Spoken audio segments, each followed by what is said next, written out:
Good evening, everybody. My name is Lorenzo. I'm the president and founder of the Italian Pride student organization at Drexel University. I'm today happy to welcome you at this webinar to discuss about the narrative of Christopher Columbus. So we have panelists tonight who will study or teach about Christopher Columbus. So we want to understand what is the situation. The Italian Pride student organization was planning to organize this event since last year, but it was not one of our first priorities. Due to the recent social fights, we decided to bring this event to finally have a discussion about Christopher Columbus. I have met also new members of the organization who told me they are confused about Christopher Columbus because in school people used to teach you when you were kids that Christopher Columbus was a hero, and nowadays everybody is teaching you that he was a villain. So what are we trying to do today? Just go over to primary sources and try to see what they say. Yes, we have experts tonight to tell us about their work. So please welcome all these wonderful panelists who joining us tonight. Yes. If Dr. Delaney wants to go first to present herself and her thesis, I just want to remind to all my panelists to be mindful of the participants or the attendees of these events because they might have opposing views, so they might not know what you are talking about. And also, please be respectful to the opposing view. So, if you can start, Dr. Delaney. Oh, thank you. I didn't know I was going first, but okay. I have to say, I didn't know anything about Columbus except in 1492, he sailed the ocean blue. And it didn't happen until the fall of 1999. I was teaching a class at Stanford called Millennial Fever. And I came across one tiny little footnote about Columbus's millennial and apocalyptic beliefs. And since I've done a lot of work on religion, I was quite curious. And of course, I'd never heard about them. And the more I started to do the research, the more I got fascinated. And so ultimately, I retired from Stanford and came to Providence to do the research at the John Carter Brown Library and found out that indeed he was thinking that the world was about to end. He'd figured out twice how many years were left. And his whole project, which a lot of people don't know, I mean, maybe they know part of it, that he was planning to go to China to meet the Grand Khan, to set up a trading post like Marco Polo had done. But the profits from that were to be used to finance a crusade to take Jerusalem back from the Muslims before the end of the world. It's in his writings, it's in his agreement with Queen Isabella. So people should know about that was the impetus for the voyage. And so then, he does set sail. And on the first voyage, the Santa Maria went aground, as people know. And he had to leave 39 men there. He gave strict instructions, don't go marauding, don't do all these horrible things. And he went back to get some rescue ships. He was friends with Chief Guacanagari, and I'm not sure I'm pronouncing that right, but whoever, the Chief Guacanagari, they remained friends throughout. And when he went back on that voyage to get the rescue ship, he took 6 natives with him. He said more wanted to go. All of them were baptized when they got to the Spanish court. Baptized people cannot be enslaved. And Columbus continually, it's in his writings, asked Isabella to send more priests to baptize the natives so they could be saved, of course, but they also could not be enslaved once they're baptized. So I think people should know that was his motivation and that he wanted them to be baptized and not enslaved. But it was this horrible guys that Isabella sent back, 17 ships and hundreds of men. And most of them were the ones who did the marauding and raping and did the horrible things against his explicit orders. So that's about all I can say right now. We can join in later. Okay, thank you so much. And also, if you want to drop in the chat the resources you have used, you can also upload documents. So please feel free to do so. And if you want students to reach you out, to maybe to ask you some more questions, feel free also to drop your email address. Mhm. I just want to remind to the students that we do have a document, a report on our DragonLink page. So if you want to give a look to that one, just join our DragonLink page and download the document. So Andre, if you want to go next. I have to let my cat out. I'll be right back. Of course. Okay. Should I go next, Mario? Yes. Okay, first of all, thank you, Mario, and the Italian Pride Club for putting this together. I appreciate the opportunity to be on here. Certainly with respect to all the historical references, we've got experts on this webinar that can talk more about that. But my perspective is related to the Italian-American connection with Columbus. First off, I'm an executive board member of the Italian-American One Voice Coalition. You can see our website there. The Italian-American One Voice Coalition has been in existence for 28 years. We're a 501c3 educational foundation, and we're specifically dedicated to opposing the denigration, discrimination, and stereotyping of Italian Americans. So that is our main purpose. We're a nationwide organization, and we have coalition organization members across the country. Of course, of late, the situation with the Columbus statues has taken a lot of our attention, and we've been specifically working with respect to that in order to counteract the false narrative that's out there. And we've got authors here on the webinar that'll be very good at explaining that. But I did want to get the connection specifically for Italian Americans because it's so important for us. If it's okay, I'd like to share my screen now, if that's okay. Of course. Want me to do that now, Mara, or you want to do that later? If this enters in your 7 minutes, it's completely fine. Okay. So just real quickly, Italian Americans, of course, have a long history of racist treatment in America.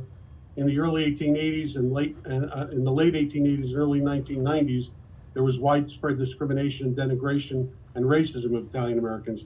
And you see here some examples where they specifically state that no Italians should apply.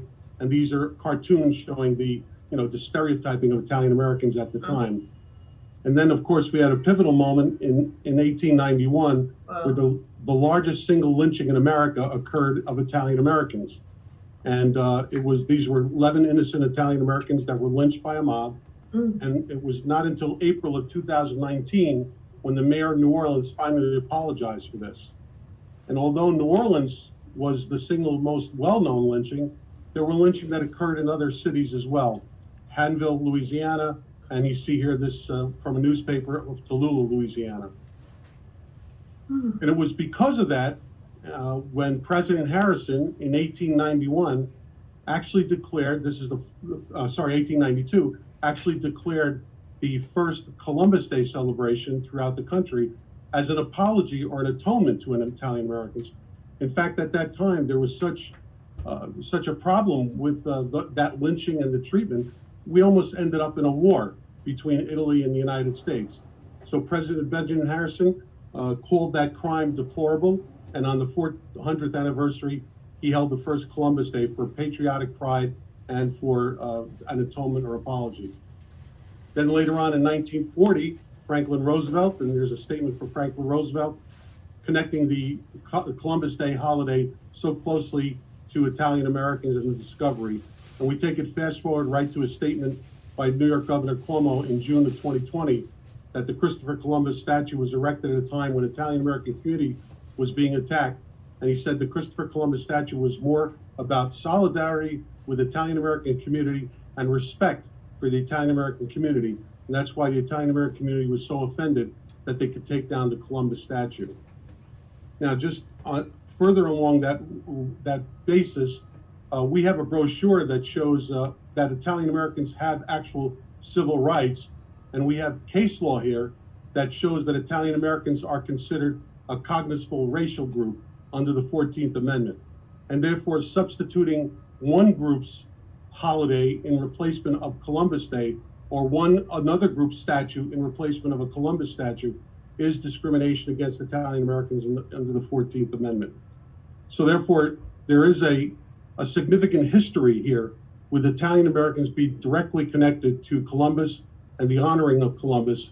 So it's an iconic symbol to Italian Americans. Now, just to conclude, I know a lot of people said, well, why don't Italian Americans choose somebody else other than Columbus? Well, you're going to hear from, as you heard from Dr. Delaney, and you'll hear from Rafael Ortiz, that Columbus was actually a very good symbol, because what they're saying out there, what they're spewing, is a lot of false information about Columbus. And if they, for example, say, choose Amerigo Vespucci, which our country's named after, another Italian. Unfortunately, Amerigo Vespucci was also a slave owner. So, they have to be careful of who they think that we should substitute. And candidly, as Italian Americans, we should not be told that we have to celebrate someone else. So I'm here just really to talk about the Italian American perspective. And Mario, I'm pleased to turn it over now to your other guests. Okay, thank you so much for your introduction. Feel free to drop down in the group chat the document you just showed us. I also want to share this article from the New York Times. It is called How Italians Became White. And I just want to disagree about this title, because we Italians, we never became white. We always stayed Italian. So I'm sorry, just a little joke. I'm going next to our next speaker. So Rafael, if you want to go next. Hi, my name is Rafael Ortiz. I am originally from Puerto Rico, and I have written a few books about Christopher Columbus. The first one is Christopher Columbus the Hero. The second one is called Columbus Day versus Indigenous Peoples Day. And my last book is called Christopher Columbus and the Christian Church. On my website, we always are debunking all these false narratives. It's officialchristophercolumbus.com. And we are also on Facebook, Twitter, and YouTube. Okay, I want to say that we don't need to replace Columbus Day for Indigenous Peoples Day, because they are not one, but two Indigenous Peoples Day already on the calendar. The first one is celebrated in August and is known as the International Indigenous Peoples Day. And the second is celebrated on Friday, the day after Thanksgiving, and is known as Native American Heritage Day. And also November is Indigenous Peoples Month. So we don't need to replace Columbus Day with Indigenous Peoples Day, because there are already two of them. I think that people are reacting to a hoax. All this information is false. In other words, Christopher Columbus was nothing that people are claiming today. He was not a racist. He was not a genocidal maniac. He was not a pedophile. And I can explain, years ago, I took the time to research who on earth is claiming all these things. And I found this meme. You can see it today. I think it's on theoldmeal.com. And you can Google search it as theoldmeal.com and Columbus, and you will see it and have all these false claims.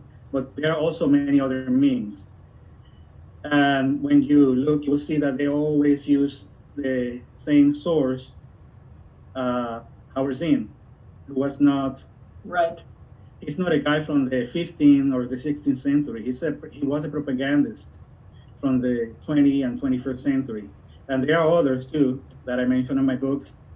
And all that you need to do, just read what they say and then read the actual sources, and you will see that they are making things up. I'm gonna give you some of their tactics, some examples about their tactics. For example, they are quoting from a book written by Bartolomé de las Casas. The book is called A Brief History of the destruction, a brief account of the destruction of the Indies. And they quote many of the atrocities that happened to the natives. The problem is, and I'm looking here, that the book is not even about Christopher Columbus. In fact, if you read the beginning of the book, and I'm reading right now, it says that, quote, the desolation of these isles and provinces took beginning since the decease of the most serene Queen Isabella, about the year 1504. Okay, Christopher Columbus was out of office in 1500, and he died in 1506. For before that time, very few of the provinces situated in that island were oppressed or spoiled with unjust wars. By the way, that's the only thing that Las Casas criticized about Columbus, unjust wars. That's it. But he himself believes that Christopher Columbus was a hero. If you keep reading the book, the years also, the other years mentioned about those atrocities are 1504, 1506, 1514, 1522, 1542, and the places that those atrocities happened were, many of them were places that Columbus never visited, including Mexico, Guatemala, Bogota, Peru, Florida, and other places that he did visit, but he never settled, like Trinidad, Cuba, Venezuela. They are also using another book, which I have here, written by him too, The History of the Indies, where they claim that Columbus was caught in the hands of the natives, but that's not true. I even have a chapter about that supposed incident, and when you read, you will see that it happened under, as you know, Delaney was telling us about. I don't know. I don't remember. She mentioned Nicolas Diobando.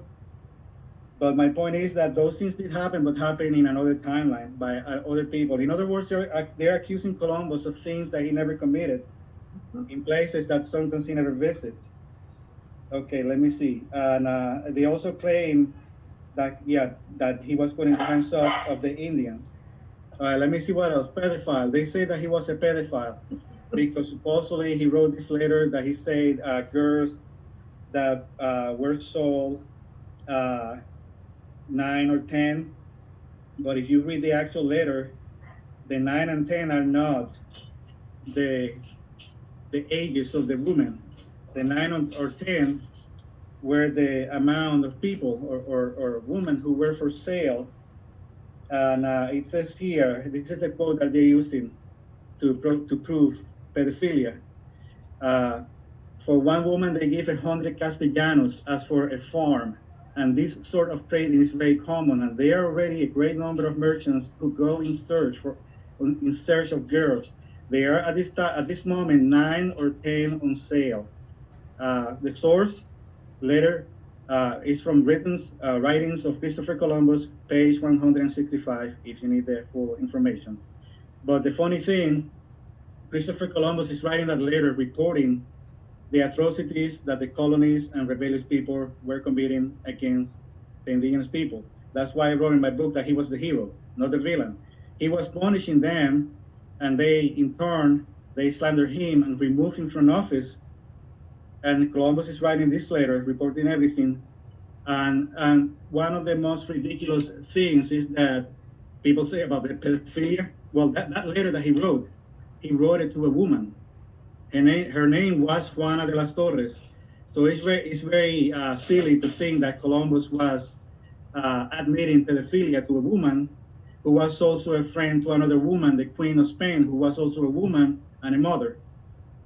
And again, if you read the letter, it says nothing about pedophilia. It says nothing about sex with children.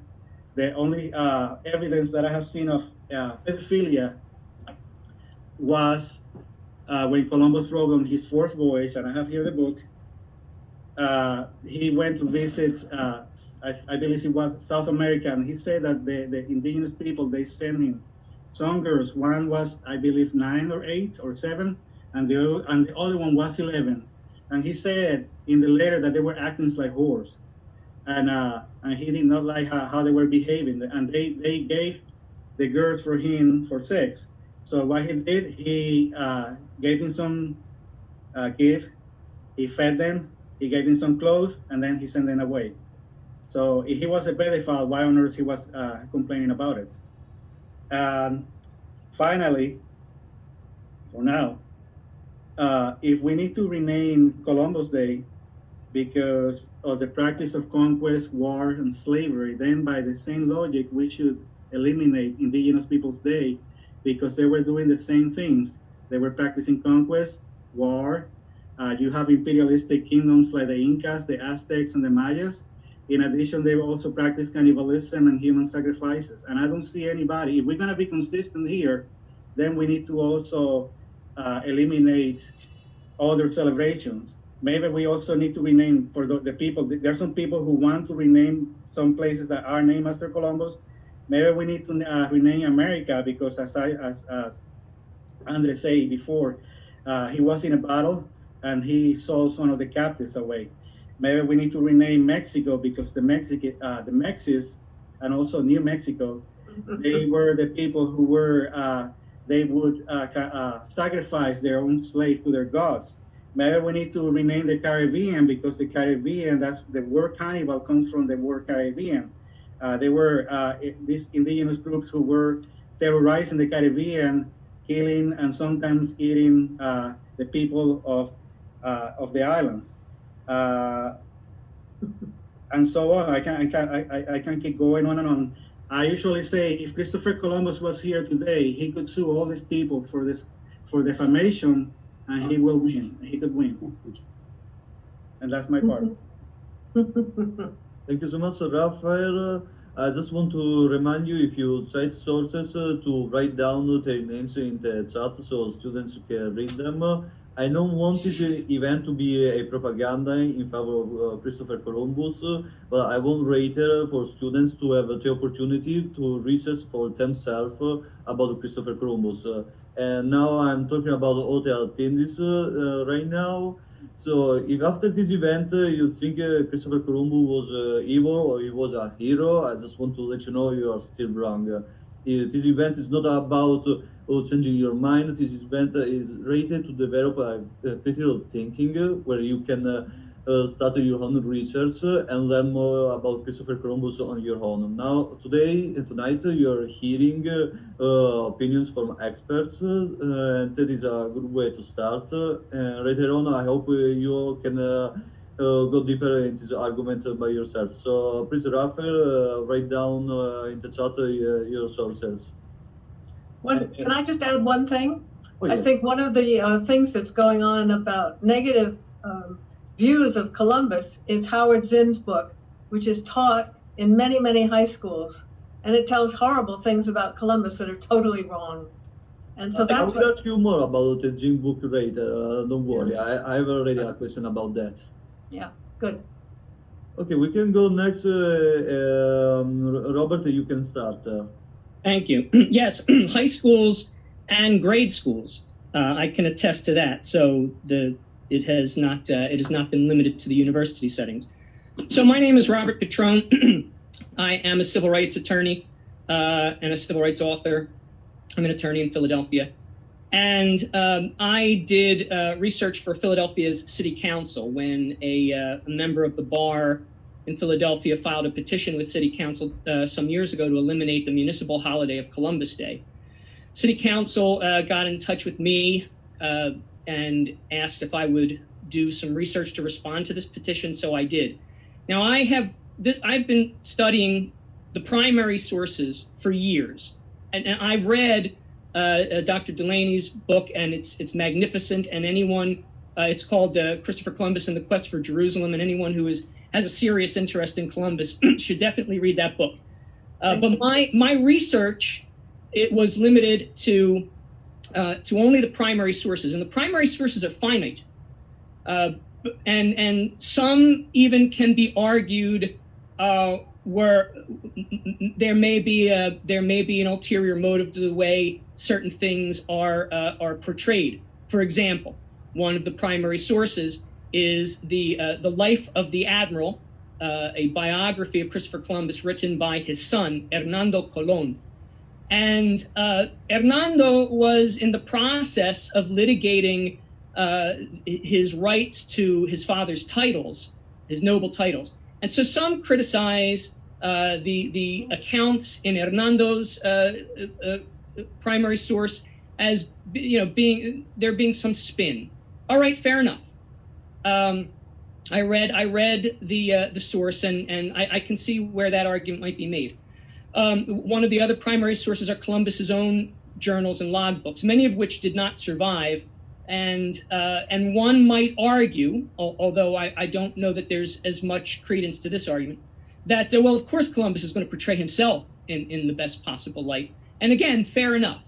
Although for a number of reasons, I think that argument holds less weight than the argument against Hernando Colón. One of the other primary sources is the epistolary accounts of the second voyage by Dr. Diego Chanca, who was essentially one of the chief surgeons on the expedition. And Dr. Chanca is very frank. He doesn't seem to have any sort of agenda. He has a very sort of clinical view, although, I would even go as far as to say he has a bit of a Eurocentric view in the way he writes things, and is very critical of the Taínos, almost mocking. The primary source that I found to be the most helpful was the source that Rafael Ortiz mentioned, which is Bartolomé de las Casas's 3-volume work, Historia de las Indias, which was written in 15th century Spanish. It was translated into modern Spanish, and it was translated only in abridged form into English. And I have the same edition that Rafael Ortiz showed you. But I also have the original volumes in 15th century Spanish. They're written in 15th century Spanish on the right, and then modern Spanish on the left. And I've read all of these. So I've delved into the primary sources very, very carefully, and did a comparative analysis of them. And I could say, without equivocation, that all of the slanderous things, all of this calumny, all of these accusations against Christopher Columbus are patently false. And Great. All of the primary sources unequivocally demonstrate this. Now, I agree, I would say 100% with everything that Dr. Delaney said, and I would say 99.9% with everything that Rafael Ortiz said. And I would just like to expand on just a few of those points if I have time. How much time do I have, Mario, in my opening? Still have a few more minutes. Okay, so Dr. Delaney said that the 17 ships that went back with Columbus on the second voyage, that it was the crew of those ships who did most of the marauding. I'd like to just fine tune that a little bit. That's a correct statement, but as long as Columbus was commanding the crew of these ships, as long as he knew what they were up to, there was no marauding. They tried.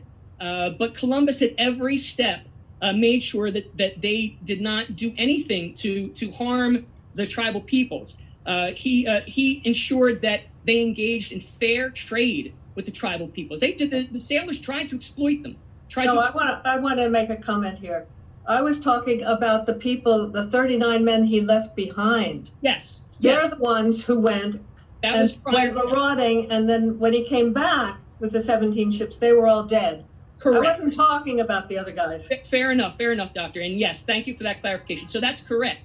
And we actually don't know what happened with those people that he left behind. He got varying accounts from different members, different denizens of the Indies, the tribal denizens of the Indies, and piecing it together.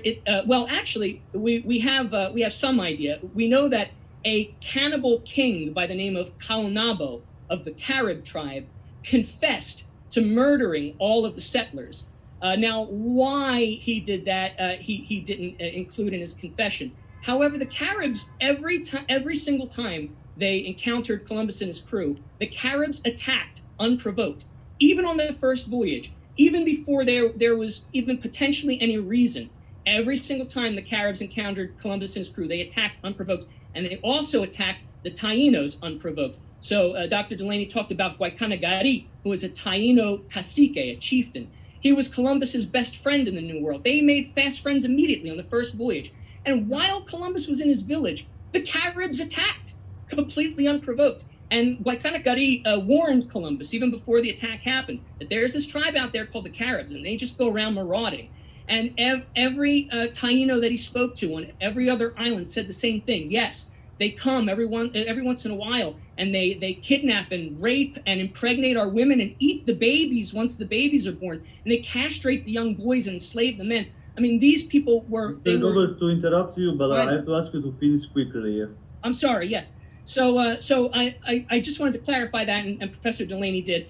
And also, the one thing that I disagree with, I guess that's what I'll get to, is that the 9 to 10 or 8 or 7 to 8, that was not a reference to the children's ages. Now, according to my understanding and my translations, that they were references to the ages, because I have here the original passage, and Columbus says, there are merchants who go out to look for women. 9 or 10-year-old girls are at a premium, but any woman gets a good price regardless of her age. I want to make clear that Columbus was not bragging about this, nor was he even endorsing it. He was complaining about it to Juana de Torres, and he was saying this has to stop, and the crown has to do something about it. And he in fact wrote to the crown and asked for help. But the person they sent to help was Francisco de Bobadilla, and he was the one who unleashed the terror on the West Indies after he got Columbus out of the picture. And I'll explain it later. I'll explain some more later if I have time. I think my time for now is up. Can I respond to the 9 to 10? Mario? Excuse me? Can I respond to the 9 to 10?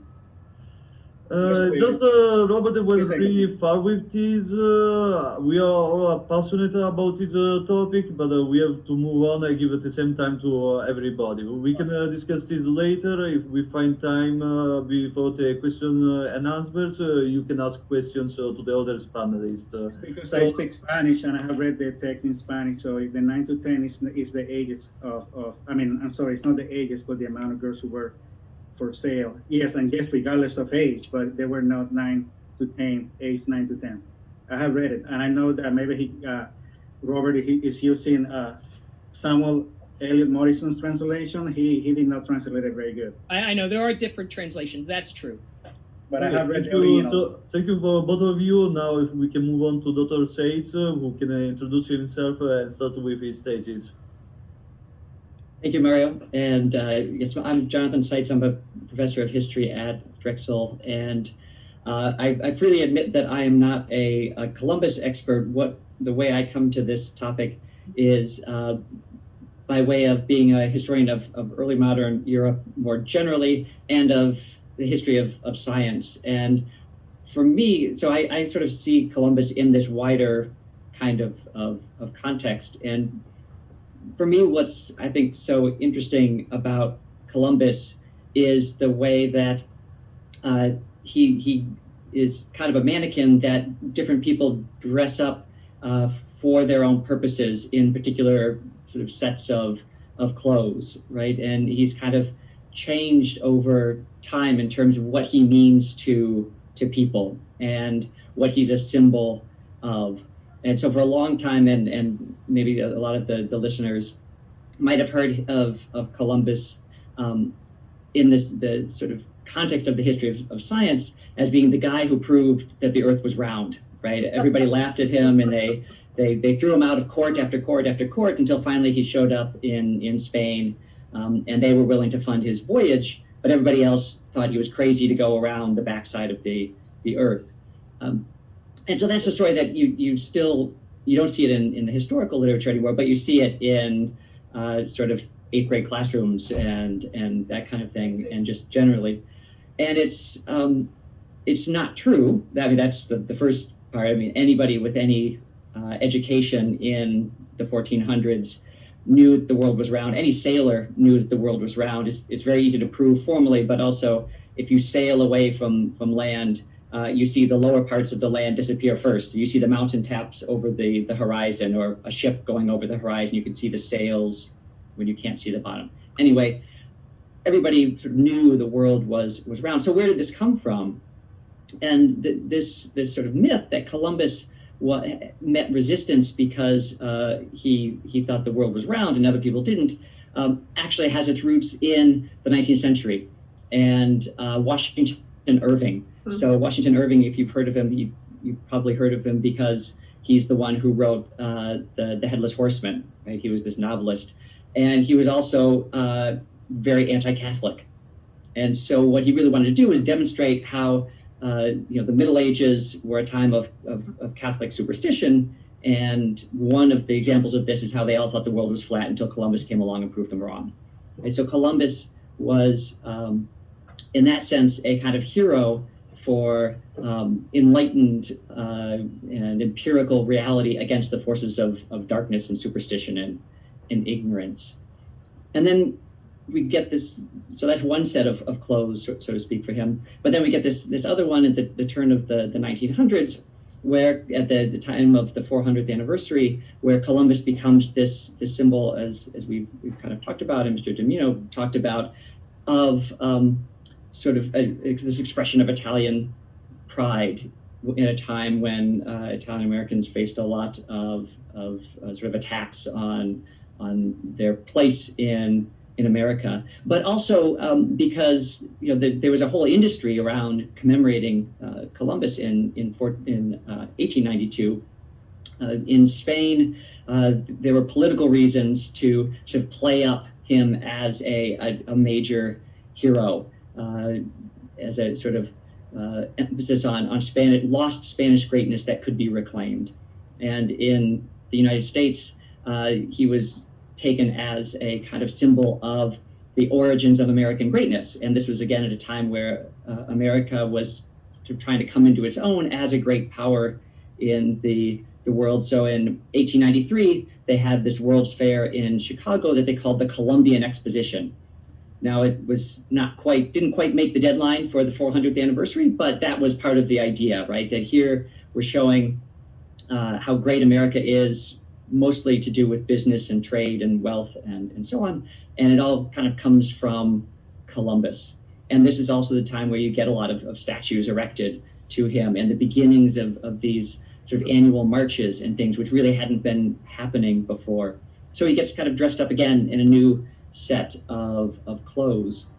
And I think one of the things we're seeing today is how Columbus is getting yet another set of clothes, because I think a lot of people are looking at him as this critical figure still, but one who kicked off a series of events that we've kind of been talking about.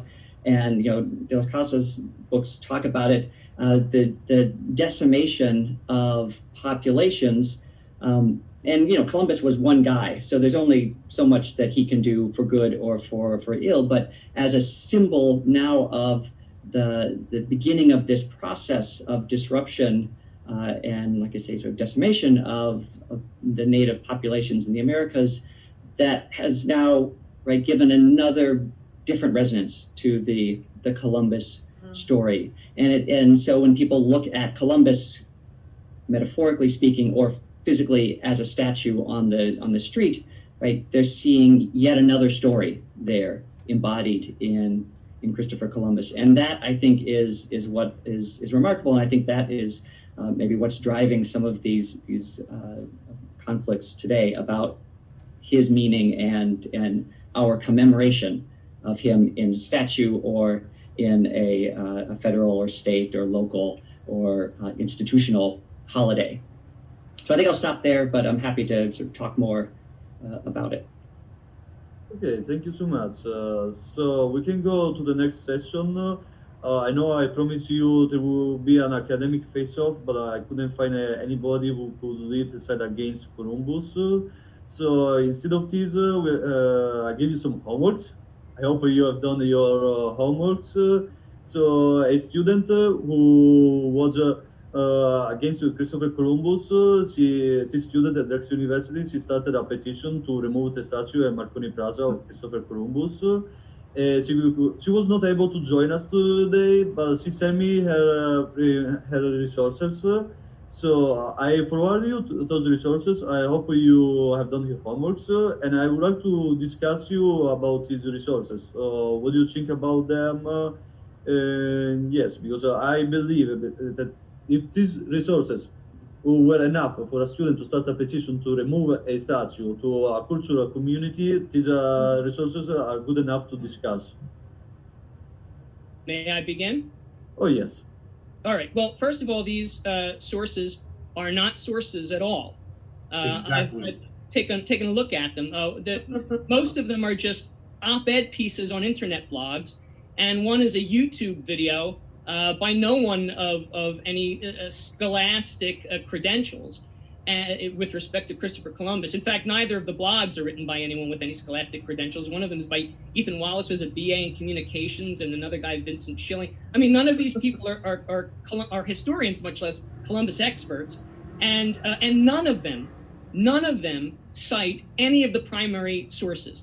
The one that cites the most sources would be Stephen Newcomb, the gentleman in the YouTube video. One of the links was to something he had written, but the things that he's citing really are sort of legal documents, modern legal documents and essays. They're not even historical documents, much less primary historical documents.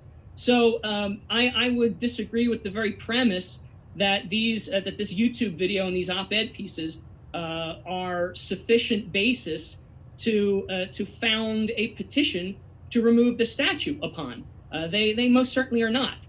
And they certainly don't stand up to the primary sources, which categorically reject everything in those links that were sent. I totally agree, and I'm very upset about the removals of the statues. People know nothing about Columbus, and I wish people would read his diary. You know, it exists, the Diary of Columbus, annotated, or my book, but they know nothing about Columbus. Nothing. And they're blaming him for everything that, went wrong. And I would like to comment, first of all, what Robert said and Carol said is absolutely correct. But more importantly, we've seen these petitions sprouting up from a lot of young people around the country, and they are basing it on. Andre, but I don't want this discussion to be about social justice. I want this discussion to be more to analyze the narrative of Christopher Columbus.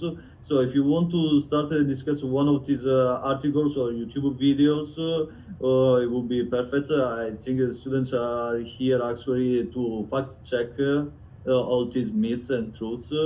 Okay, well then to that end, I would like to share my screen one more time. Of course, and just provide a listing of books that people can read. And of course, Rafael's 3 books are on here, and so is Carol Delaney's.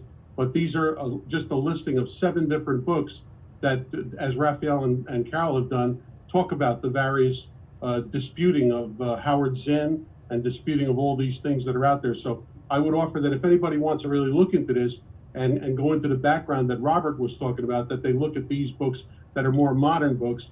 And the last one there, of course, is the history by the son of Columbus. So I would offer this. But I think you should also add his diary. Most definitely. I think Andre just frozen. That's freeze, yes.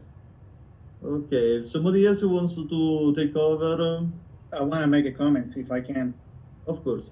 about the argument about Ferdinand Columbus or Fernando Colón that I think Robert mentioned earlier. This actually is my favorite primary source because he takes all these letters and he put them in one story. And I know that people claim, well, he was Columbus's son, so he must be biased.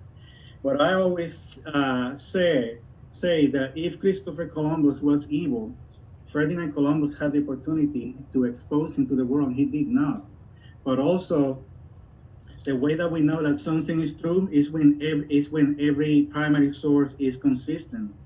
And if you read the letters and the journals of Christopher Columbus, you have to remember that they were private. They were for the eyes of the Queen only. We know that also there was another primary source who is also one of my favorites. His name was Peter Martyr, and I sent you earlier to you. His book is The Urban Novel. He also was writing letters almost at the time that the story of Columbus was happening. And also those letters were private.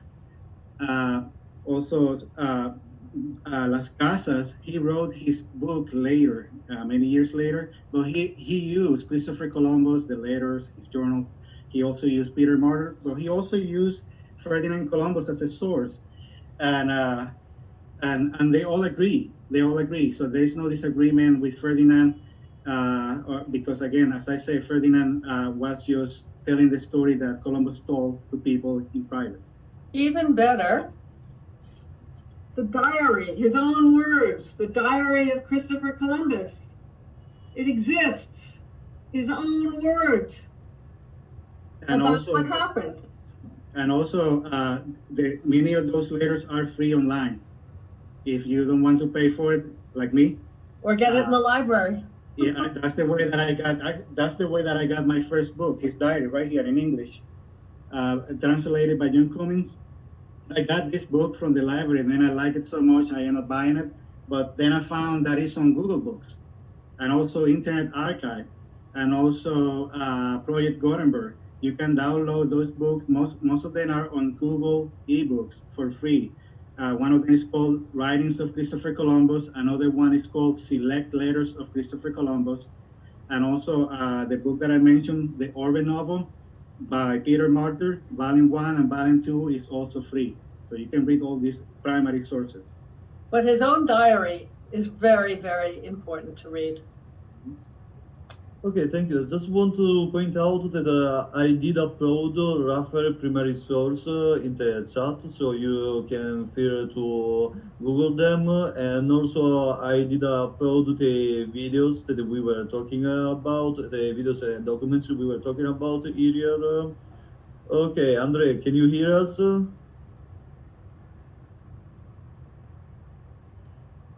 No, so someone else wants to go over the documents we talked about. Can I mention something quick?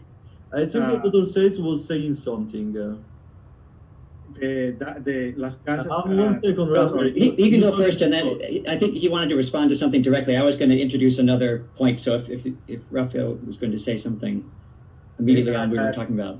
Yeah, it's just that the history of the Indies that Robert showed earlier is also free online. All of it. He has 3 volumes. I have 5 volumes on ebooks.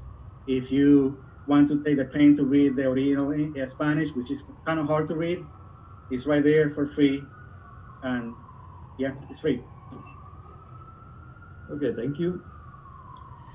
And isn't it great that we live in a time where we can sit in our own rooms and read all these primary sources? I mean, even when I started grad school in the late 1990s, the idea that you could just sit in a room and read all of these primary sources and read books that only exist in a few copies because they were printed in 1512 is just great. And so definitely encourage people to read what they can find online.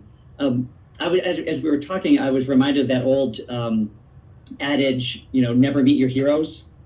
And I think there's sort of a mirror image of that, never meet your villains, that people are complicated, right? And part of the story I think that's coming out here is that that Columbus is somebody who's been kind of created as this arch enemy, but is really, there's a much more complicated person here, as some of these sources that have brought out. And one of my favorite sources for Columbus is the letter that he writes back to his bosses, on the way back from the voyage, and it's very compact. We don't have the original, but we have some early copies, and so we get a sense of what he wrote. And I think it's really telling because it gives a sort of, well, if you were writing, your report on to your boss, you would give the best possible version of yourself, I think, that you could. And so we really get to see what he wanted out of this voyage, and the resources. He talks about the wonderful resources. He talks about the wonderful people that he's found, and how healthy they are, and how friendly generally they are, ready to trade, and all these wonderful things. But it also shows, I think, some of his blind spots, right? Because he was a guy of the 1400s, and he had them. And so when he talks about them, he says they don't really have a religion, which is great, because we can come in and we can teach them Christianity, and this is going to be terrific. But they don't really have a religion of their own, and that's really handy for them. And so there are these sort of passages that I think kind of show us that he made a lot of assumptions about who he was dealing with in that moment. And you also have to think about, how did he communicate, right? In this very early contact, nobody spoke the language of the other side. So the kinds of things that he thinks he's understanding, he's pretty confident he knows what's going on, but we can kind of see that comes from that idea that he's really thinks he knows what's going on, and he really doesn't always. So, like I said, this is a complicated guy, and it's worth digging in to see the contradictions and complications in his story. One of the things I'd like to mention is people, when he said he took 6 of them back after the first voyage, they wanted to go. People think they were slaves. They were not slaves. They were all baptized at court. Baptized people could not be enslaved. One became his godson and traveled with him on the other voyages. And people need to know this. And he also became Christopher Columbus' translator. Yeah, and Columbus learned the language. Anyway. And people were also intermarrying with each other. That's where I came from, because I'm Puerto Rican. I am from the Taino descent. So the Spaniards were not thinking about racism back then. They were thinking that they liked the girls, and they were intermarrying with each other. That's where the Hispanic trades came from the unions of white Europeans, the indigenous Tainos, or the indigenous people in general, and also the African people who came later. That's right. It was a beautiful genesis, and to malign this event in history, this turning point, this worldwide turning point, is disgraceful. Yeah. Okay, thank you so much for everybody. I think we covered this so much. I just want to ask you a few more questions, and then we can let the students ask their questions. So we start with you, Dr. Delaney. I just want to ask you, since you were new studying Columbus at your time, what are the suggestions you will give to students who are approaching this study? Like what they should study and how they should study it? Because nowadays is not the age of information. Nowadays is the age of misinformation. I'm not sure I understand your question. It's a little hard to understand you. Oh, I'm sorry. I'm going to repeat myself slowly. So, what are suggestions you can give to students when they are studying Columbus? How they should study Columbus? Well, I think one of the first things would be to read his diary, or to read my book. It's got lots and lots of sources, but the diary is one thing. I don't know what else to suggest. Well, if I may, I could suggest. I would recommend all of the main primary sources. So yes, Columbus's diaries, but even equally as important, the Historia de las Indias, History of the Indies by Bartolomé de las Casas. Bartolomé de las Casas was appointed as the protector of the Indians by the crown and by the church. So he was duly appointed, and he wrote his history. He was a vociferous protector, a vociferous defender of the Indians. So this is the closest thing we have to an account of the history of the Indians written by the tribal peoples themselves. It's the closest thing we have to that. So there's that. Read History of the Indies. And if you can read it in Spanish, read it in Spanish, so you don't have to struggle with translation problems. Also, read the letters of Dr. Chanca about the second voyage. This corroborates all of these things. And read Hernando Colón's The Life of the Admiral. Hernando Colón, or Fernando Columbus, is the son of Christopher Columbus. Read those four things. And yes, read Dr. Delaney's book. It's a marvelous read. It's not a primary source, you know, and I think Dr. Delaney will agree with me on that. It's you know, but the diary is. The diary is very important. The diary is. Bartolomé de las Casas' History of the Indies is. Yeah.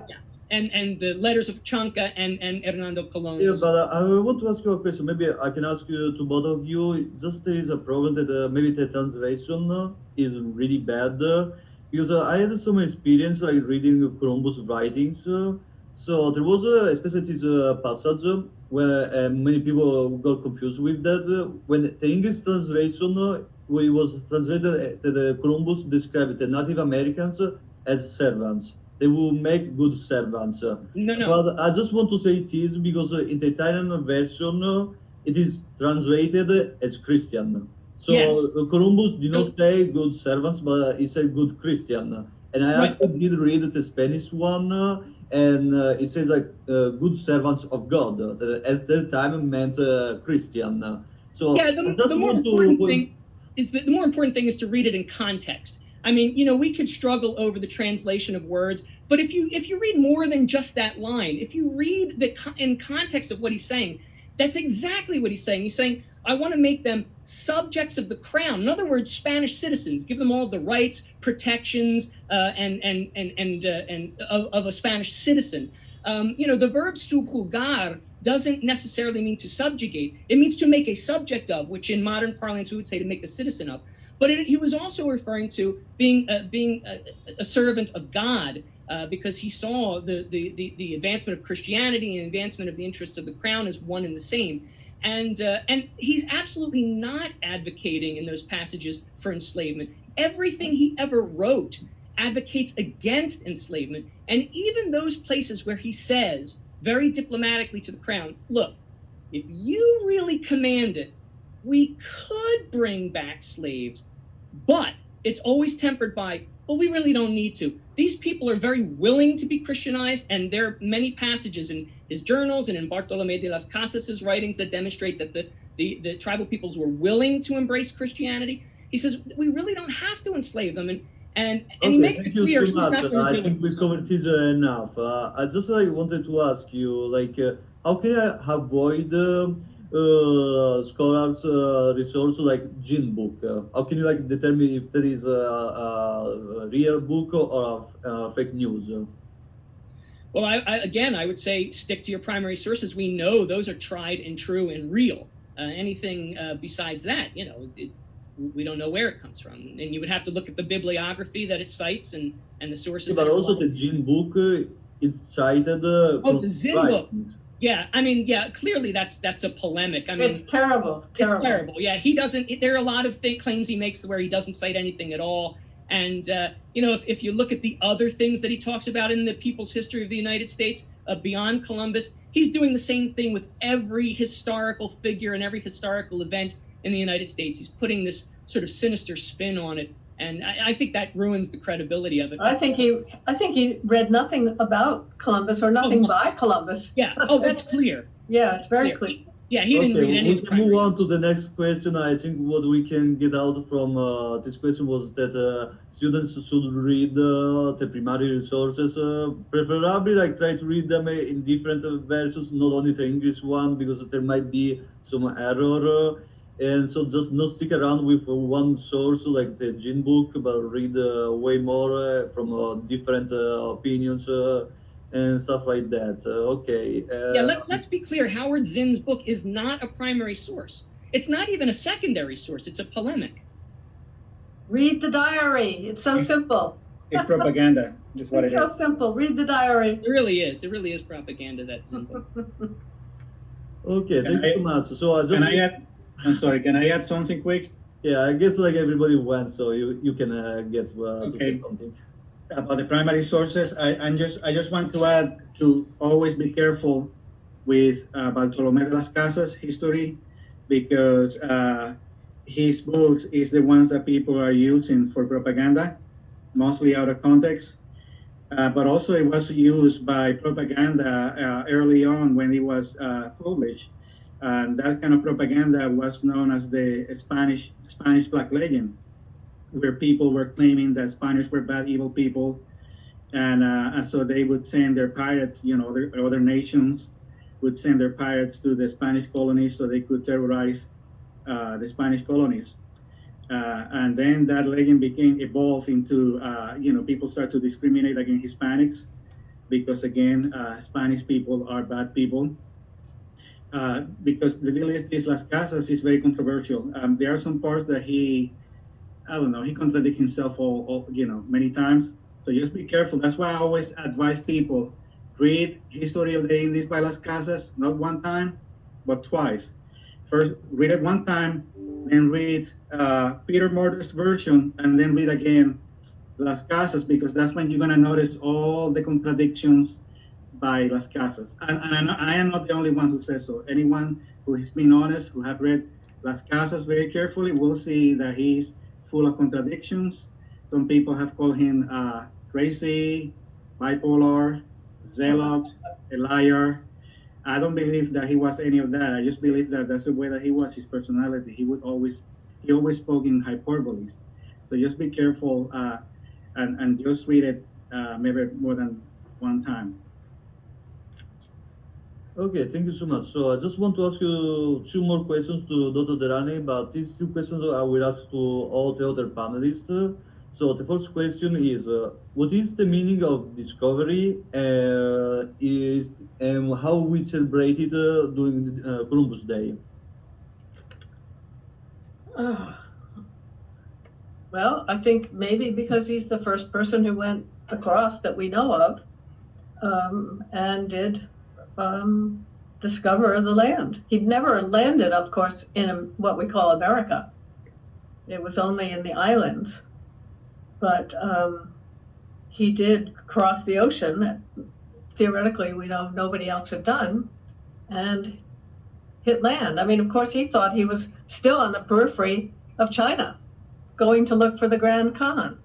So I don't think he knew that he had discovered such a new place. But he did discover that you could cross the ocean. That's my feeling.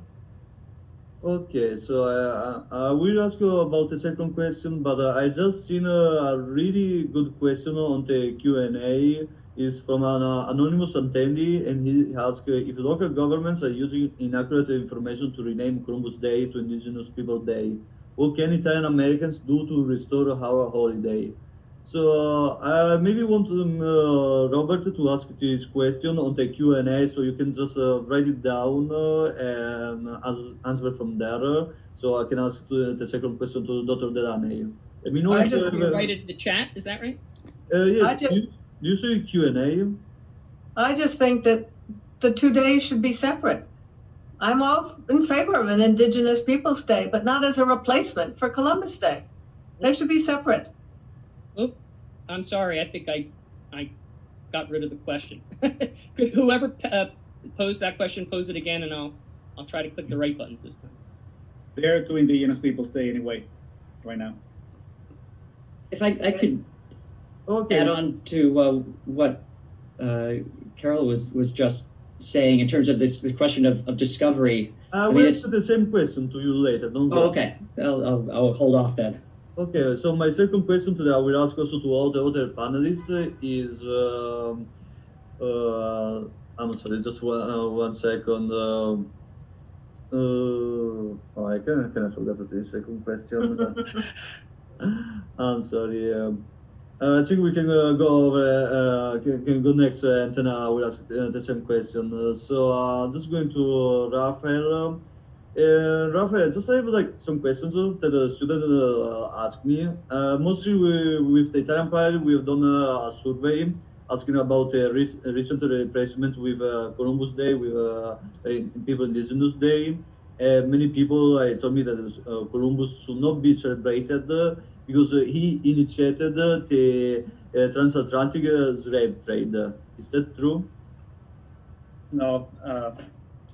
People usually, what they're trying to say, and they imply, is that Christopher Columbus brought his slavery here, but slavery exists before Columbus, during the times of Columbus, and slavery exists after Columbus died. Also, the indigenous peoples practiced slavery. It was common. And also, some people say that slavery is America's original sin. That's not true, because civilization originated in the old world, and then people moved here, and it was already practiced. When Columbus came here, it was already practiced. And the things that the indigenous people, some of them were doing, was worse than some of the things that people are claiming today about Columbus. Like I say, the cannibalism and the human sacrifices, and also what they mean. They say they try to, this is when you see that they don't really care about slavery.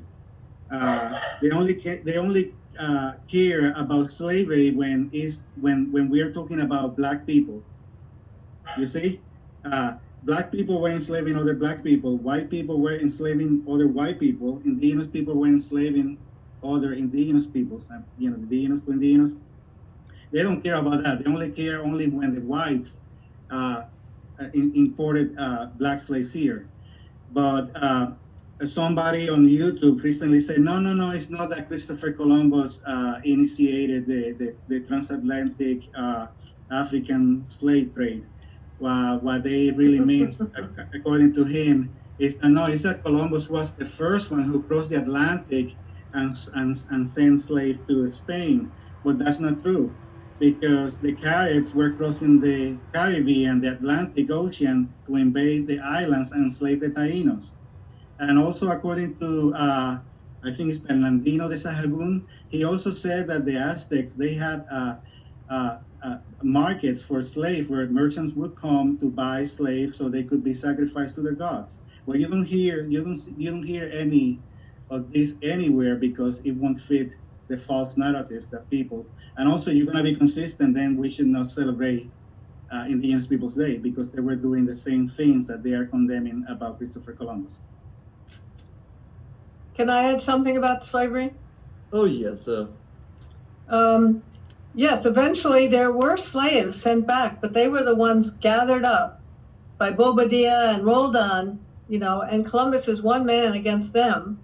And so he was not the one who went around, marauding and gathering slaves. It was Roldan and Bobadilla, and they were sent back. There were slaves sent back. But he did, in his first letter, talk about the fact that there are people here among the idolaters who could be enslaved. Slaves as many as they shall order to be shipped, and who will be from the idolaters. So it was not, he was not seeking to wholesale enslave people, but I don't think we should make him out as someone who rejected slavery out of hand. As we've heard that slavery was not new in this period, right? It was something that was an ongoing part of history. Oh no, I disagree with that, because if you read all of the things that Columbus wrote, he did this clever little trick with that passage. So he wrote to the crown, and he said, we will bring as many slaves as they ask, as the crown asks, from among the idolaters. But then he wrote later, I find no idolaters here. And in fact, he had found idolaters, but he downplayed it, and he said, I find no idolaters. So it was a clever little loophole. He was always playing the crown because he wanted their continued sponsorship and support. And he wanted to always, not give the impression that he was working against their encomienda system and their repartimiento system, but he was. And categorically, he was against slavery. Everything he wrote, that frankly, was against slavery. The ones that he mentioned in that letter, the idolaters, he meant the cannibals, the Caribs. Yeah. Not the Taínos. Right. Yeah, those were the non-idolaters, and then he said there are these other guys who are the sort of bad guys in his depiction of the islands. Okay, I'm sorry. Just want to talk about the elephant in the room. Did Columbus had a commerce of slaves? Did he ever enslave the Native Americans? Never. No. Columbus never enslaved anyone. No. I agree. In fact, he successfully petitioned the Crown of Spain for the first civil rights legislation in the Americas to protect the Native Americans, as we call them, to protect those First Nations from enslavement. That was Columbus. He got the first civil rights legislation passed in the Americas. He successfully petitioned for it. Okay, thank you so much, Robert. Just I wanted to point it out, I chose you as one of the panelists because when I testify at the Philadelphia Art Commission and History Commission, you pointed out this there was a really brave statement about Columbus because you call him as the first civil rights activist for the Native Americans. So I just wanted to ask you if you can drop down this source because I tried to fact check this one, but I couldn't find anything. So if you can write down how can students find.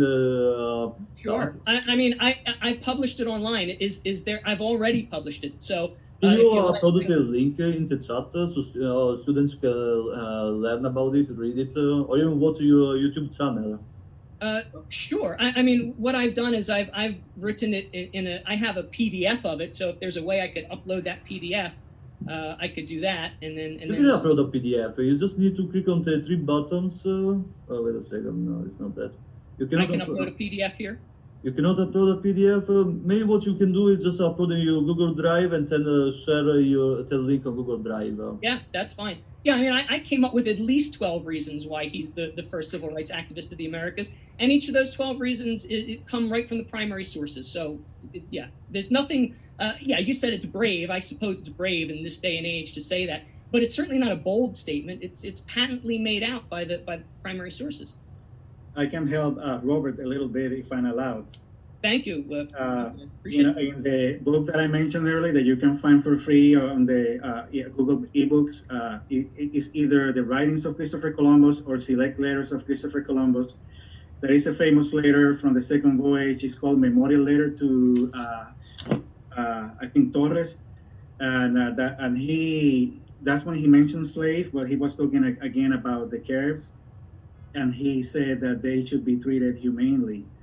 And also what he proposed was also temporal, because he was looking at, you know, like we have said so far, that he was looking for them to become Christians. He said several times that he was going to get their liberty, those that he sent as a slave at the time that he had to. Yeah, I mean, meaning the Caribs and then some other people that he fought in battles.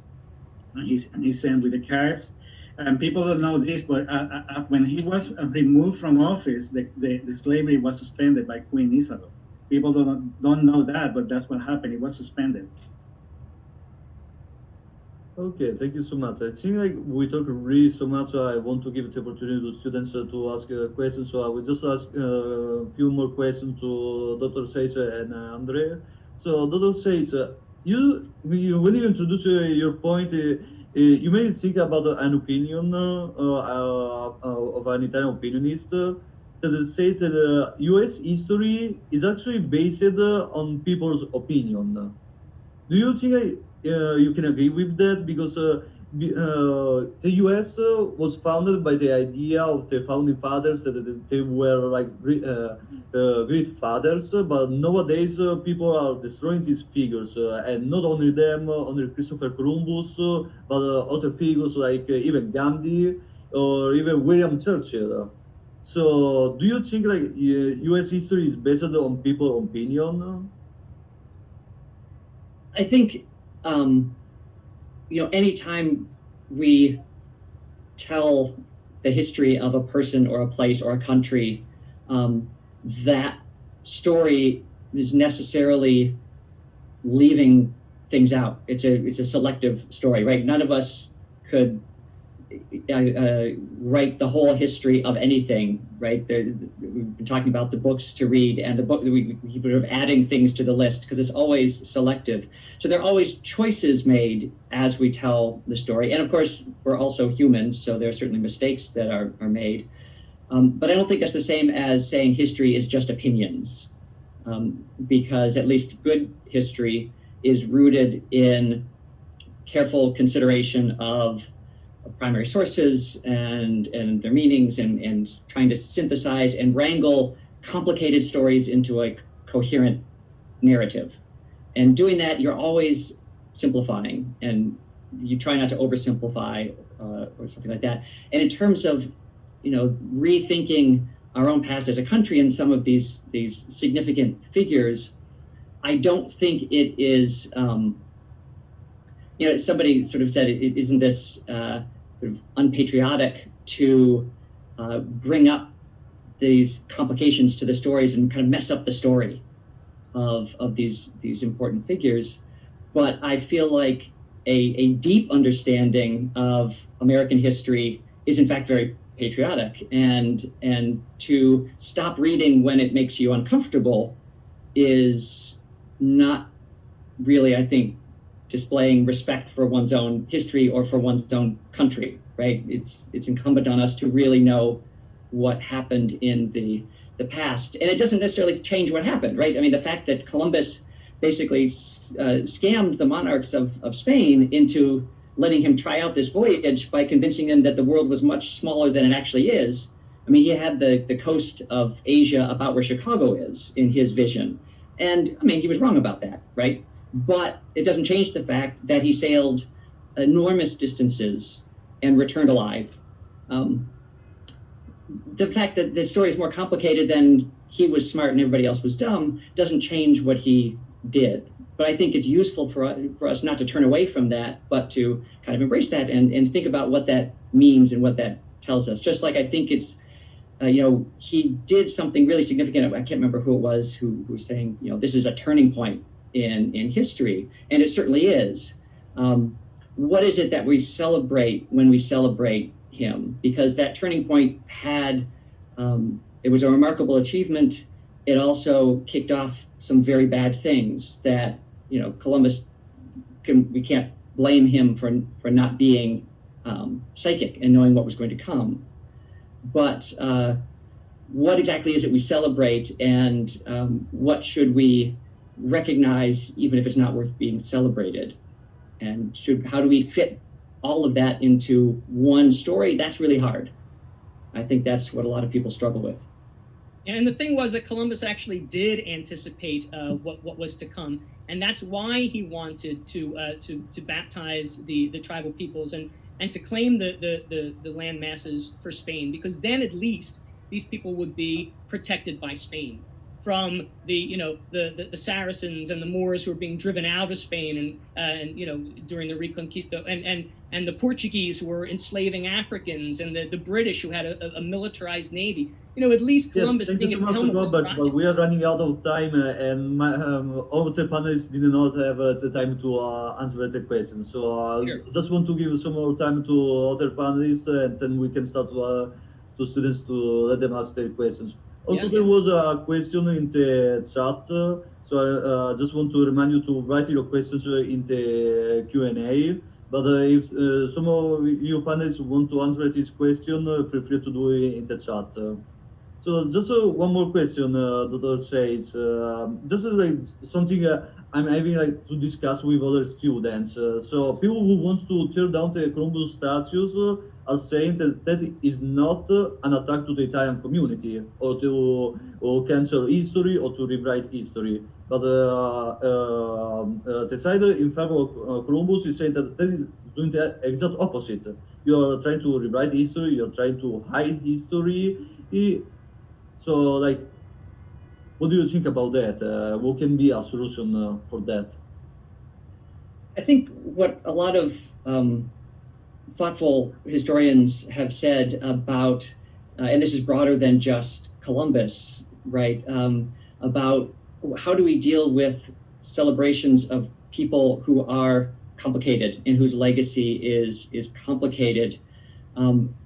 A lot of, I think, the best takes on that talk about how you can tell more of a story, right? Rather than, like you say, trying to erase history, how do we tell more history and tell more complicated histories? And a lot of times, these are isolated statues. I mean, that's how they were built. It's a statue in the middle of a square. There's nothing else there but the person.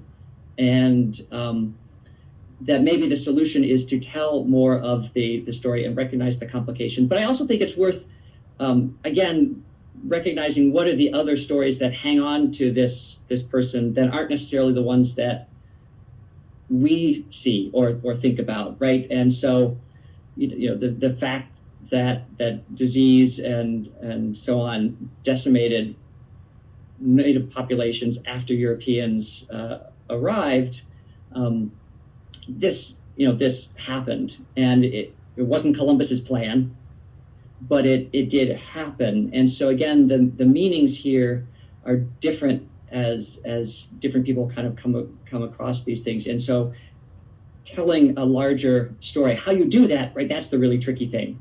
It can be harder to do that in situ, but I think often that's what really needs to happen, is to tell a bigger story somehow, and that I think is maybe one thing to think about.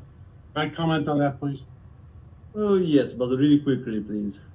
Okay, the problem with that, Jonathan, is that we've heard about putting up plaques where these Columbus statues are to tell the story. The question is, who writes that story? Because the problem that you have is that there are 3 million Howard Zinn books that are populating the minds of young people and teachers. And therefore, if that's the story that's going to be written, we can't have those plaques up. No. Well, this is the thing, right? There's always a story. And the question of who gets to write that story, there is no story that is purely neutral. Like we said before, there's always a selection, you can't tell the whole story unless you have infinite time and infinite pages. So there is no kind of neutral ground to stand on. So every time I you're see right. a- Oh, please let him finish. So I take Andre's point, certainly. And this is the hard work of sort of history and civic dialogue, is for us to figure out how to do that. And I agree, if there an easy answer, we probably would have done it. And there isn't one. Okay, so I just want to let know, Andrew, you got a follower on the Q&A, so if you want to answer to that one, somebody's actually looking for you. So, Dr. Seitz, I promise you I would ask you this question. So, what is for you the meaning of discovery, and how we celebrate it during Columbus Day? So for Columbus, discovery is such a weird term, because in one sense he discovered these lands that were unknown to Europeans and brought them to the attention, changed the way Europeans conceived of the globe, like quite literally. And that kicked off a whole bunch of other sort of questions and skepticism of what is known and what is not known. And yet it's really hard to say that you discovered people. I mean, in that sense, the Taino discovered Columbus when he showed up on their shores. So to say that Columbus discovered this place is true in one sense, but also is true only in that narrow sense. I think he discovered that the world was not like Europeans thought it was. He discovered that human populations were not as Europeans thought it was. He discovered that global botany and zoology was not as Europeans thought it was. So there are a lot of things that he discovered in that particular sense, but it is a particular sense, I think, for the history. Be nice to hear from the students. Can I add something to that? Yes, I will ask you the same question, but I just want to point out to Andre that we are running out of time, so I don't think you have time to answer to that question. If we have enough time, we could answer to all questions, but if I can ask you if you can write down that question, it would be helpful. You can point out, people can follow you on the website that is right next to you, but for anything else, please write it down. We are covering a lot of stuff at 2 hours, so we're not really enough. So, Rafael, if you want to answer this question about discovery. Yes, okay, because some people say Christopher Columbus did not discover anything because people were living here. But then the same people say, no, the Vikings discovered America. Okay, how can they discover America when people were living here? You see the contradiction?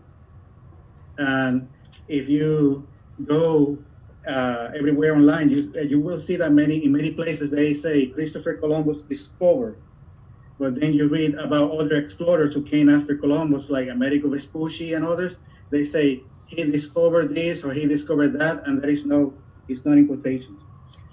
But Christopher Columbus went to discover peoples and lands. He said in his diary, and this is from History of the Indies, pages 20 and 21. I understand that when he tried to find a prince, meaning Columbus, to sponsor, he was already sure. Okay, Columbus did not name it the Indies because it had already been seen or discovered by others, but because it was the eastern part of India. He explained what it means. But also he said that he went to discover, this is Columbus now from his journal, that he said that he went to discover a ruler known as the Great Khan. That's somebody, right? And he said, and I say in my book, that a ruler rules people, right? And Your Majesty sent me, Christopher Columbus, to those lands of India to meet their rulers and to see their towns and lands and their distribution and all other things. So yes, Christopher Columbus went to discover lands with people in it, and he went to explore, and he found them, and that's why we say he discovered. We also say he discovered America precisely because he was not in the Indies. So that's what it means. But he discovered the Taínos, he discovered the Caribs for history, because most indigenous people did not have a written language. So that's why history started with Christopher Columbus when he discovered America in 1492. And also I want to add that America, I know that what the people mean is the United States of America, but America is North America, Central America, South America, and the Caribbean.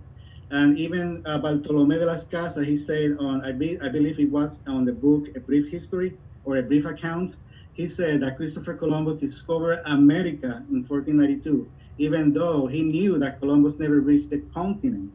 Well, he actually did. The third voyage. I mean, he did, but meaning that he did not discover the continent in 1492. Right. Meaning that for him, the Caribbean was also America. But Sure. yes, Christopher Columbus, and also people say, Columbus never reached North America. Well, you know what? Amerigo Vespucci did not reach North America either. But Columbus, and also one of the tactics that they're using is always Okay, point out don't what make he it a did. social justice fight. So Huh? I just want your opinion on the meaning of discovery and how this you is- celebrated the. But wait a minute, he thought he was going to meet the Grand Khan of China. Yes. Yeah. He was not saying that he discovered some new place. He was always looking for the Grand Khan. And he was also, he went to discover new islands that people did not know that exist. But they say he never reached North America. Well, you know what? Amerigo Vespucci, he never reached North America either. But what is today United States of America was reached later because of him. Because when England heard that he discovered America, then they sent John Cabot. Then one of the explorers who was with Columbus during his second voyage, Juan Ponce de Leon, he discovered Florida, and he named it as such. Then another Okay, explorer. thank you so much, Rafael. But I just want to ask you 2 questions to Andre, and then more students will ask you more questions. So Let's Andre, have the students. Yeah, let's have the students. yes, just 2 questions. So for Andre, the first one is there are Italian Americans who are against Columbus. There are Italian Americans who are in favor of the replacement of the holiday. So for what I read also online, and I wrote that also in the Q&A, you can read the statement of a big Italian American organization like NIAF, Knights of Columbus, Sunset Daughter of Italy, even Columbus Citizen Foundation, Free Italia, Friends of Marconi Plaza. So you can read their statements, but what is your opinion that there is this diaspora between the Italian American community? Well, certainly, I think you'll see most of that in the younger Italian Americans that don't have the connection of the ancestry back to how important Columbus is connected to the Italian American experience and how it was really an apology, as I said before, and actually a symbol of the acceptance of Italian Americans back in the 1890s and 1900s. Just giving you a personal experience, my own family, my grandfather came here from Sicily, and he worked on the docks in New York and he was paid less than everyone else, including African Americans. And that was because he was Italian American. And when Columbus Day came around, he felt that day as a sense of pride. He was proud to be an American, but on that day it was something special. So it's unfortunate that younger Italian Americans don't know this history. And I totally object to a lot of people that are saying we should substitute someone else in place of that. Because after all, Columbus has achieved something that no one else did in uniting the continents. So therefore, they should not listen to the false narrative that's out there that's been discussed so much tonight, and should really listen to how important Columbus is as an iconic symbol to Italian Americans. Okay, thank you so much. So I will just ask you this question since I asked to everybody, what is for you the meaning of discovery and how we celebrate it during Columbus Day? Yeah, Mary, I have to tell you, that question comes up so many times about, Columbus didn't discover anything. Well, just as the others have said, there's what you define as discovery. Certainly we know that after Columbus's intrepid voyage, that's what really connected the world together. And if you want to talk about the discovery aspect of that, that's what it is. That, other people say, well, indigenous people were here. Yeah, but they didn't sprout out of the ground. They came from somewhere as well. So, no one can claim that this area was discovered by anybody in that sense. The important thing is that Columbus united the world, and that's what we recognize as a singular achievement that changed the continents. So as far as I'm concerned, the word of discovery can be played with a lot of ways. Okay, thank you so much. So I think we start asking questions to the students. So if students wants to ask us question, please raise your hand, but not raise your physical hand. Raise your hand on Zoom. So there is a button where it says raise hand. Okay, we have one attending. 1 second. Okay. Okay, Joshua, can you hear us? Yep, I can hear you pretty well. Okay, do you want to share your screen? Do you want to share? Do you want to turn on your camera? So I'll turn on my camera. Okay, if you feel so. Well, I was surprised of Christopher Columbus's history, and I just realized that everyone does have many different types. Like Korea has history as well, and yet no one talks about it. Sorry, that's sort of like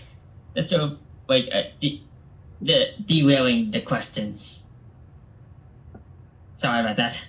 Don't worry, take your time. Just repeat it slowly so we can understand. Okay. What am I repeating actually? Yes, so just ask your question again. I did not really quite understand it. Oh, question. Sorry. Okay, I'm trying to think of a question. Well, I'm surprised of how many people and a bunch of like prior opinions just have every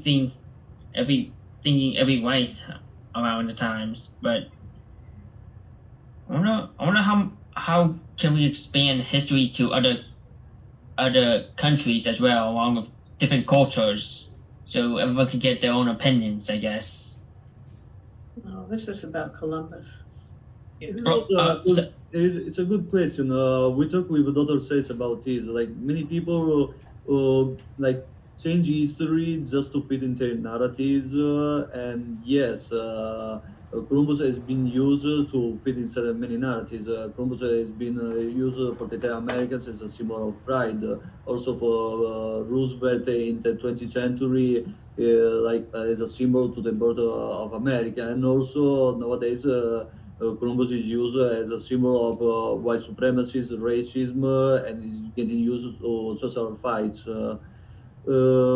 But yes, I think like a good way to avoid this is just like avoiding our opinions to get over us. We shouldn't have our opinions to shape history.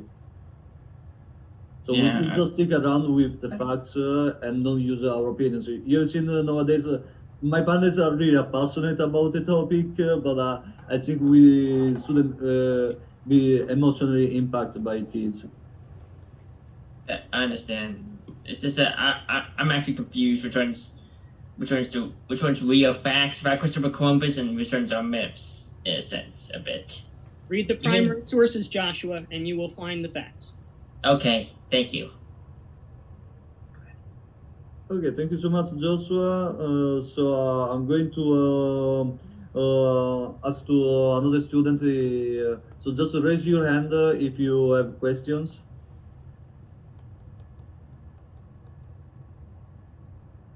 Okay, I don't see like anybody raising their hands, so I'm just going to ask one more question for my panelists. So there was also a passage in Columbus' writings, and this is also why I was asking, like, how can students can read Columbus' writings? Because there was this passage that stated that Columbus said he needed 50 men to subjugate all the Native Americans. Is this true? No. So that's, again, you have to read these passages in context. You can't just pull simple sentences out and then extrapolate meanings. So what he was saying was, these people, if you read it in its entirety, he says, these people are very peaceful. They don't pose any threat. They're unskilled in arms. We don't need soldiers. We don't need to build a defensive wall or a skerry. A skerry is like a waterborne defensive structure. He says, we could subjugate, theoretically, we could subjugate these people with merely 50 men. And what he was doing was he was being very clever, because one ship alone that he came in, of the three, one ship alone had 50 men.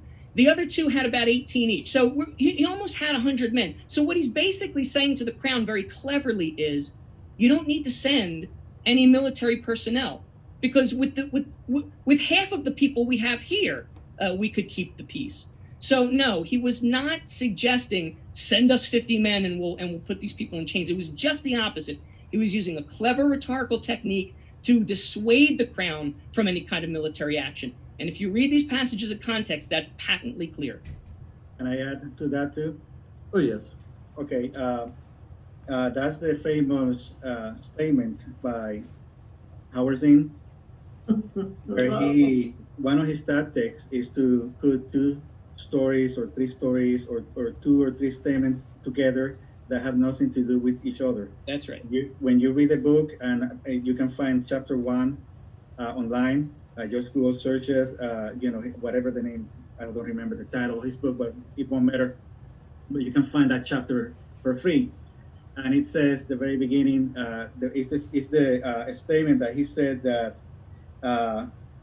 they will make good servants, which is something that he did not say, because I speak Spanish and I know what he said, and it wasn't that. And he said that they must be good servants. That's very different than they will make fine servants. Very different. Servants as one who serve a king, because then he later talked about the servants of the natives. And then Howard Zinn makes that statement, that quote, that with 50 men we can, which Columbus wrote 3 days later, talking about another place that he visits in another context. And you have to remember that journal was for the eyes of the queen only, right? The journal. So what he's saying to the queen is like, because you have to remember, Christopher Columbus was from Genoa, Italy, but he was serving somebody else from Spain. So he's trying to impress the queen, like saying, I do anything that you want me. Just tell me and we do it. But then he said on the very same entry that they are so intelligent, they're so good that they will become Christians. And I see them as your people, which, as we have said, you cannot enslave Spanish citizens.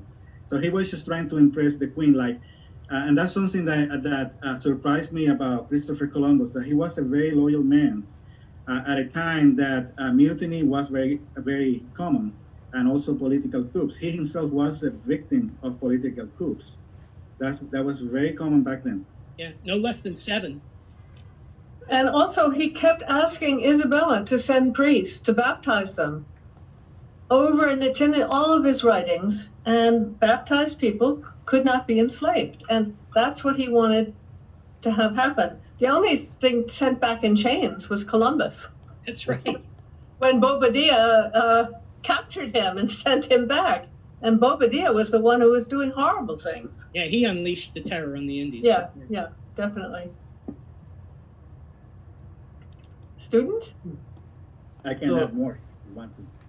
So I think a lot of students ask questions during the webinar in the Q&A. So I just send another reminder. If you want to ask a question live, you can just raise your hand on Zoom. Don't raise your hand physically. And or otherwise, you can just ask in the Q&A. So if there are no other students asking, if they want to ask a question, just I'm going with another one. So Rafael, I used to visit your Facebook page a lot, and lately you posted a short video, like 5 minutes, of an historian. And at the end of this video, he stated that Columbus did enslave and sold Native Americans. But he justified that it was a common act during that time, and there were also fights against Native Americans. So Columbus just picked a side of the two. So I just want to ask you again: did Columbus actually enslave Native Americans? No. Well, he said he offered to enslave the Caribs, and he sent some of them during his second voyage. But they were set free by Queen Isabel, and but then he was allowed for a period of time because he had to fight some battles, but then he was suspended when he was removed from office because he was temporal all the time. But he had to make a few battles, which people won't tell you. There were the few times that Christopher Columbus fought, he did at the request of or with the assistance of other tribes. People won't tell you that because back then that's what people used to do. A weak nation would make an alliance with one that was more powerful to fight the common enemy. So that was not nothing new. And even those Caribs, they were not transported as slaves. They were transported as prisoners. These were Caonabo's men, and Caonabo had admitted that he had slaughtered all of the settlers at the Navidad settlement. So Columbus was taking these people back to Spain to have their day in court, not as slaves. Would you call the sheriff who transports prisoners to trial at the in your local city a slave trader? No, of course not. And also Christopher Columbus told some of those chiefs that he sent that he would restore their freedom, because again he saw them as vassals of the king. And I think the source is Andres Bernaldez, if I'm not mistaken, but that's on my book, and I gave you in the book all the source and the book and the page and all that. Okay. Also, about the six race, we talked a lot before. The six race, the six Native Americans they have taken from the first voyage. I had a discussion with another member of the organization. She sent me quotes that say that Columbus admitted he forced to bring these six Native Americans in Spain. Is this true? He took 6 back and he said more wanted to go. It's in his writings, in the diary. The 6 of them, as I've said before, were all baptized at the court. They could not be enslaved.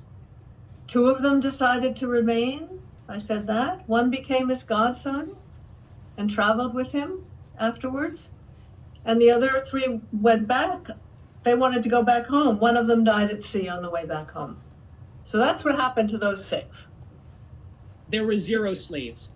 What? 0. Yeah. 0 slaves. Yeah. Initially, Columbus, yeah.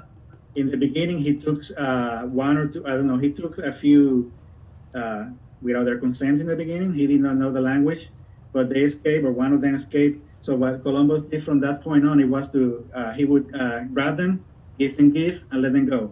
That's In right. that way, they would know that his intentions. And I'm not making this up. This is actually in the journal. Yep. Then in that way, they knew that his intentions were good. Sometimes he would go to a village, everybody would run away, and he would give them gifts, so they can understand that his intentions were good. So at the end of the first voyage, he had a friendship with Wakanagari, and they were fine. They went voluntarily with him. They believed that he came from heaven to save them from the Caribs too. That's right. Yeah. So they believed maybe they were going to some dimension of heaven when they went to Spain. So they saw him as a savior too. They did. Yeah. Yeah. When the Tainos made it clear to him that they didn't want to go, then that's exactly what he did. He gave them gifts and put them ashore and let them go about their business. And also a comment about Native American. I understand what people mean by that, but everyone who is born in America is a Native American because America is North America, South America, Central America, and the Caribbean. And the people who don't like Columbus, they are very lucky that the continent is not named Columbus. Otherwise, it would be Native Colombians. And even Las Casas, he criticized that. He said that the nation should have been named after Columbus and not after Amerigo Vespucci. Yeah. Interesting. Okay, maybe we can take a question from a student. Another anonymous attendee asked a question. So, with all this evidence against the evil acts against Columbus, how is the effort to remove and replace Columbus Day still occurring? All of the facts have been clearly debunked. Who is leading the fight for Columbus Day?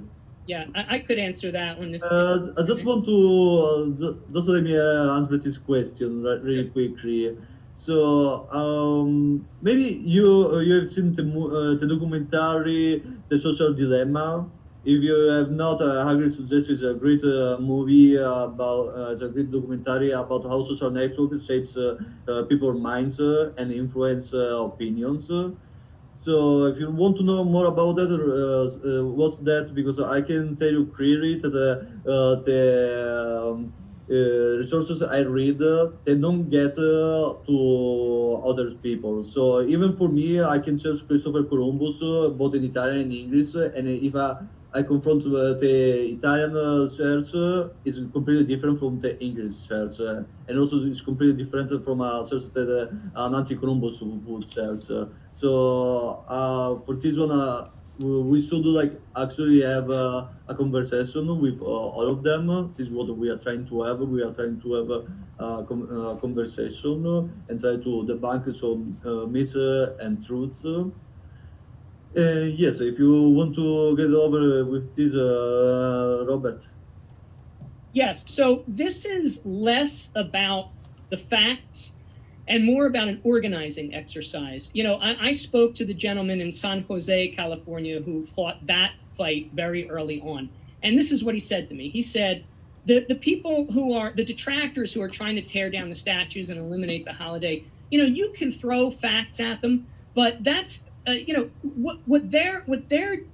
the technique that they're using is a political technique. They're petitioning city council. They're putting pressure on local politicians. They're organizing. They're demonstrating. And because they're making the most noise, you know, they're getting the grease. And so what I would say is those advocates of civil rights who want to see the Columbus Day holiday preserved and the Columbus monuments preserved, you have to organize. We have to use those same techniques to put political pressure on our city council, on our mayors, on the parks departments, on all of the, you know, to make sure to counter their efforts. I mean, that's why there's no one here today to present facts on the other side, because facts, their techniques aren't involving facts; they're involving political pressure, and that's the second step. We're doing a good job presenting the facts from the primary sources, debunking the lies, but that's not enough. It's never going to be enough. Sorry, go ahead. Most of the people who are attacking the statues and want them torn down know nothing about Columbus. That's right. So we have got to start informing people. I write letters all the time, and to the city councils when they're ready to take down a statue. So we've got to do stuff like that. As do but also, more people have got to learn more about Columbus because they know nothing. The ones who are just tearing down and defacing the statues. If I could comment on that, of course, we've done that. Our organization has helped groups across the country with petitions, email campaigns, and so forth. But we still have local officials that actually spout all these false things.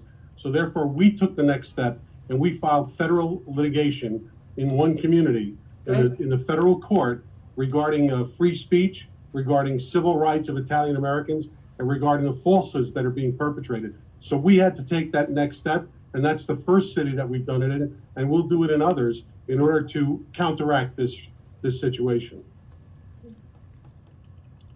If I can just add something on, I think one of the reasons that these conflicts continue is that there's there's again multiple stories that these statues represent, and so if part of the reason these statues were erected in the first place was as a kind of celebration. They were erected as a celebration of Italians, of sort of Enlightenment, but also as the starting point for the great spread of America in the modern sense, right? This is the origin point for the colonization of the Americas, and that was a disaster for a lot of people. And so the conflict is not in that sense necessarily about Columbus the individual, but about celebrating the beginning of this process of colonization. And I think that's where sometimes, what exactly did Columbus do and want can be a little tangential to the argument from that point of view, right? Because I think that's how the symbolism is being taken in some cases, and one ignores that at one's peril, because that's not then the sort of, well, how do we describe these 6 people that Columbus took back? That's not really relevant to that other issue. But neither is Columbus himself relevant. Tearing down his statues doesn't change that narrative. Exactly. Right, but what I'm saying is then there's a different conversation that needs to happen. That's not. But listen, while I tell you some other things about Columbus, because right, that's not really germane to the argument that's at hand. And so I think this is the kind of struggle that we have, is that sometimes I think there are multiple conversations and they're not intersecting. And what Mario said, I think is true, that if you're looking for information for one conversation, you're missing out on that other conversation. And I think that causes and eliminating holidays is not conversation. That's not conversation. That's actually anti-conversation. Exactly right. Agreed. I agree with that. I agree. Think we should have more conversation about this and as a community, so not just to promote one view. So by saying this, I just want to remind you about the event the Honors College is having. So I want all the attendees to participate. I want to ask you if you can participate in this event and also share about your opinion. So tell to Drexel University what is your opinion on Columbus, and please keep in mind also the event we are today. Just remember, if you want to join that event, you need to RSVP. Also, I'm going to share again another event. Can you tell us what the event is? I have no idea what you're talking about. Yes, you can participate at the event, but mostly open to the Drexel community. But what is the event? I actually did not really understood it, but the event is mostly to talk about the social fights about Christopher Columbus. So today we try to break down the dialogue about these social fights and try to analyze the narrative of Christopher Columbus. Tomorrow they are going to have a more detailed picture about the social fights. I know also a member of NIAF is participating as a panelist of tomorrow event. But where is the event and how do you find it? That's what I don't know. I've just sent a link in the chat. So it's the last one. If What? you look in the chat, Carol, you push the chat button and you'll see a link in the chat window. it's a Nothing panel comes up. being put on by the Honors College, the Drexel Honors College. Nothing comes up for me. Mario, I just went to the link. This is you just registering as a viewer, right? Whoops. Yes, you're registering as a viewer. I cannot guarantee you to be a panelist, and I cannot guarantee you even to talk about the event. Also, I'm going to share another link. This is another webinar from NIAF, the National Inter-American Foundation. They're going to have another discussion about this national debate. So feel free also to join that event. And yes, what I can tell you from this event is that you need to read more and to get more opinions, because even for me at the beginning, I was hearing one side of the opinion. I was going with that opinion, but then I changed mine because I heard the other opinion. So what I think that students should do is that you should go out there, read more, have everybody's point of view and try to understand them. Don't just think somebody is stupid or ignorant because I have a different opinion from you, but try to hear them and understand them. Maybe you can even debug them or they can change your mind.